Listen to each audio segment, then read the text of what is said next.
Hey, what's up, everybody? BDO44 coming at you with another video. All right, so Lakers got a victory, man. 5-game winning streak last night.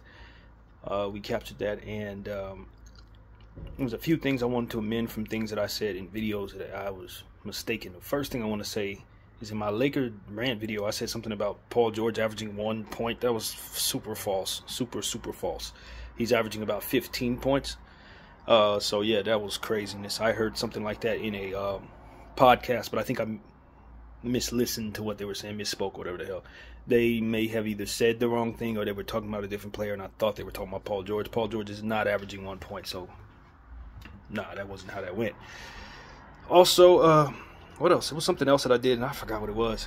I said that was not accurate. Walker Kessler was the player I was trying to think of yesterday when I was talking about the Jazz center that we're trying to get. And it might have been one more thing. I'm sure it was one more thing. I just can't think of what it is right now. But yeah. So that's the mistakes out the way. The Lakers have the Jazz coming up next. We talked a lot about the Jazz at the end of the reaction video to the Pelicans game. Encourage you to check that video out if you haven't already seen it.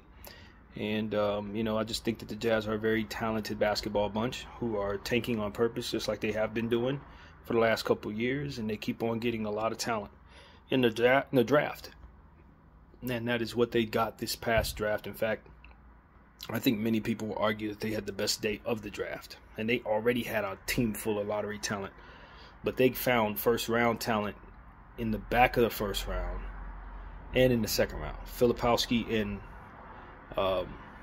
Collier, they got in the back of the first and second round, and then of course with their sooner than pick, they picked up Williams, which is J-Dub's brother, who's very good. So like, they got so much young talent. If they happen to go down with some injuries, you start seeing the better of what it is they have playing more. So when they go to their bench, they're more dangerous. But the thing about it is, they don't really want to win. They honestly don't want to win games. So they kind of they are allowing those players to develop slowly, and they're probably benching people they have no business benching, and you know, having people sit for 2 and 3 weeks off a rolled ankle, stuff like that, try to secure that they don't win basketball games. You know, this year you're looking at teams like the Toronto Raptors also, who are tanking. And the way Toronto goes about it is they play good for 3 quarters and they let the bottom out in the fourth quarter. Last year we watched San Antonio do that. They would send Keldon Johnson in to launch a bunch of threes that would not fall, and that was their version of tanking. So you just kind of see that these teams have to try to dumb it down. They have to scheme their way into bad defensive lineups and stuff like that so that they can secure losses, so that they can have their best chance at tanking. And I think Utah is one of those teams. They have way too much talent to actually be a bad squad. That's essentially what I'm trying to express to y'all. They have way too much talent to be as bad as they are. Most of that stuff is on rookie contracts, so they have plenty of depth of good talent at that. If they just decided they wanted to be competitive, they could win games. They could win games a lot of the time. You know, one thing that I want to say about our 5-game winning streak is that we really only saw one complete team, and that was the San Antonio Spurs. And even they're missing Sohan, one of their very best players. So, like, as far as me saying, oh my God, you know, the Lakers haven't had a 5-game winning streak in maybe like, I think they said it's been like 5 years or something like that. Maybe a little longer than that. I don't know how long it's been, but it's been some years. I don't think you're going to find 5 clusters of games in a row in any one of those years that looked more depleted than the 5 games we played. You're talking about a Toronto team, like I said, it's tanking. You got the Memphis team who's missing half of their starters. You got the New Orleans game that's missing half of their starters. And you got the Philadelphia team who's missing literally everybody. So that's who you've beaten, and the Spurs. So for me, it's like, if you didn't win those games, there's something wrong. I don't think anybody's had an easier 5-game schedule in the history of the sport, to be honest with you. It would be interesting to see where this, which one of you historians can go back and find a cluster of games that have more depleted teams, because I got a feeling you ain't going to find too many.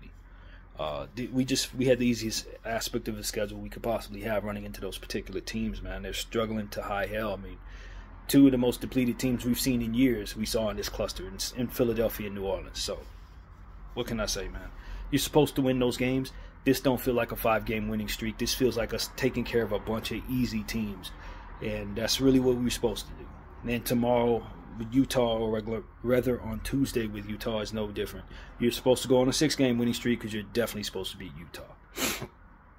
We'll be tested again on Thursday. If we take care of business against Utah, we'll have a somewhat healthy Orlando team, although they're literally missing their best player in Paolo Banchero. So the NBA has an injury problem. They have an injury problem on top of a tanking issue. This is a very popular year to tank. There's like 2 or 3 potential superstars at the top of the draft. So even if you don't get the first overall pick, you're probably still going to land Ace Bailey, who would be the first overall pick in most years. You see what I'm saying?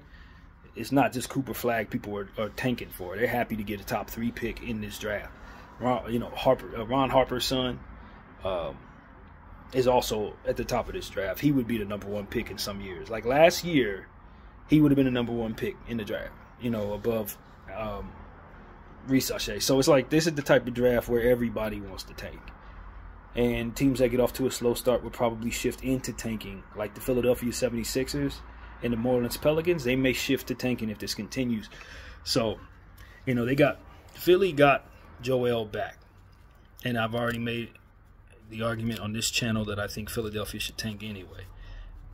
A lot of people have talked about tanking, and I was listening to a podcast very recently where a guy was on the Philadelphia 76ers essentially saying he did not want the Sixers to tank because he felt that he had a bunch of contracts that they had just signed, and they had no intentions of trying to lose because of those guys, and they can't just trade those guys, so how are we going to tank, was his attitude. And that was the second time I had heard someone say that in regards to the Sixers, and I just want to reiterate, and I've said this before, you don't have to trade anyone to tank. You just have to scheme yourself into losses, as we described at the beginning of this video. Just scheme your way into not being competitive, and that's not as difficult as people think it is. So, when it comes to this league, I got a feeling it's going to be a lot of teams that tank. I think there's some teams that could be playing very well right now that may opt to tank in the end because they could still land amongst the bottom of this league and get a chance at the number 1 overall pick. Portland's down there, Toronto's down there, of course Philly, as we said, New Orleans down there right now. It's a few others too, Utah of course. So like this is a year of tanking. I think the Nets will probably opt to tank eventually. They'll probably trade away some of their more productive players if they can. Portland, they are opting to tank as well. So it's a lot of teams that would love to have the first overall pick this year. Of course, Washington's in the mix for sure. So, that's really what it is. And you're going to run into those teams and you should get victories. So this is one of the years where between injuries and tanking, the field is just not very strong. And since it's the beginning of the season, a lot of these teams could get better. So I got a feeling you're going to see some teams that you think, maybe out of it, surge to the middle or the top because they're going to be getting people back if they don't opt to tank. So it's a weird field. I don't expect that what we're looking at is going to stay this way. And it's good that we're taking care of business now. Getting wins that we're supposed to get as a Laker team. Making sure that we capture these games against these depleted teams early. Because as we get further down the road, I'd only imagine that it's going to get a little bit more difficult. I'd hope that health would permit for this league that we wouldn't see more injuries, but the way things are going, that's not guaranteed either. So, we just continue to watch. And I do think that younger players are going to start showing themselves to be really good, man. The shift in the overall talent in this league is just going to go from vets to younger guys. You're going to see more and more teams leaning on their younger guys because they're more productive and more likely to stay healthy in some cases. So, I don't know, man. I look at this league and I wonder what the heck is next. Because you got too many teams that are interested in getting better through the draft and too many teams suffering injury at the same time. So, if you see the Lakers go on a 12-game, 13-game winning streak, it's a good chance they're only seeing like 2 healthy teams. That's just what it is. So yeah, man, I'm happy as a Laker fan that we're winning, but I'm not confused as to say, oh, we've just beaten the hell out of people and we're so damn good. No, we're not. We're not.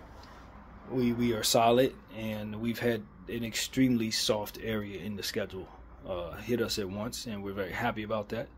But it's not going to get much easier after this, because we do have some good teams coming up soon, with Denver and Phoenix and OKC around the corner. So we just exited. After this next game against Utah, we'll be exiting this soft part of this schedule, and it'll be harder to come across wins. So that's kind of how I'm looking at this streak as a Laker fan. I'm not looking at this streak as an indicator that we're the best team, or one of the best teams. I'm looking at this streak saying, soft part of the schedule, take care of the ones you're supposed to take care of. If they give you 5 of those in a row, then you automatically have a 5-game winning streak if you do your part. That's exactly what this is. I think most teams who are healthy would have gone on a 5-game winning streak with this schedule. They would have, most definitely. So that's really what I wanted to tell people, man. Hate to burst those who are super excited about the Lakers 5-game winning streak bubble, but damn it, you were not supposed to lose any of those games. Any of them. So, yeah, that's something. Anybody been paying attention to De'Aaron Fox? He had a 60-point game against Utah, I think, or somebody like that. And it turned around and had a 49-point game the very next game.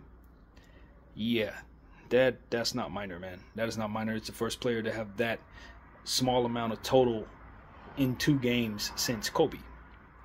So, y'all passed on De'Aaron Fox. You passed on Jason Tatum that year. You got Lonzo Ball, and this is what these guys are turning into. Jason Tatum's in top 3 in MVP rankings right now.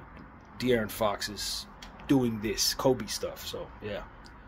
Just one more thing to consider as a Laker fan. Both of those people, or one of the two, should have been a Laker, and we know it. So, yeah. Kudos to De'Aaron Fox for just doing awesome stuff, man. Not surprised at all. He's more than capable of doing that, especially when Sabonis is sitting. I think Sabonis went down with a short-term back injury, so it's more shots for him. And Malik Monk went down as well, so the need for him to score more for his team to succeed is even more in place.